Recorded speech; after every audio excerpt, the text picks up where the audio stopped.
I decided to make a video for this in case anybody else has the same question. But the process can be overwhelming. We fortunately had some friends who had also gone through it. They were the ones that told us about embryo adoption, and they actually helped us get started. So the first thing that we did was, what did we do? We made a profile on nrfa.org. It's basically a website specifically for embryo adoption, so you can see recipient families and donor families. We spent quite a bit of time reading through people's profiles, but there wasn't a family that we felt fit what we were looking for. I started joining all of these embryo adoption Facebook groups, and one day I just decided to post our bio.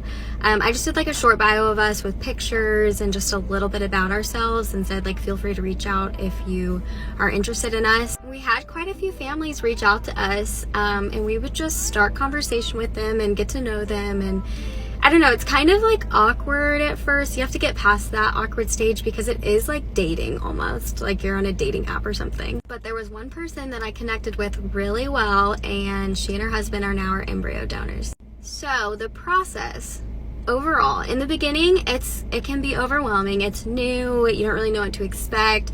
But once you start making those conversations with people and getting to know people, and sharing your story and hearing theirs, it starts to get a little easier. We haven't officially met our donors in person, but we did do a Zoom call just to make sure that everyone's real, no one's catfishing or scamming us or anything. And then the four of us just came to an agreement on what exactly we want in the contract. We got our contract through NRFA, and they have an attorney you can use. It's like $350, so it's so much cheaper than hiring an attorney for this.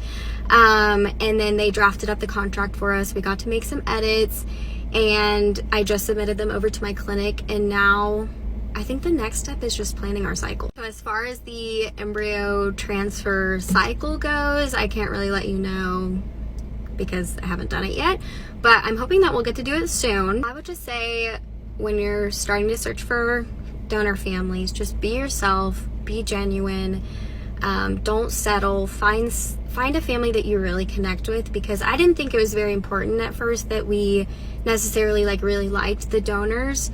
And if you're doing closed adoption, I guess you don't really necessarily have to.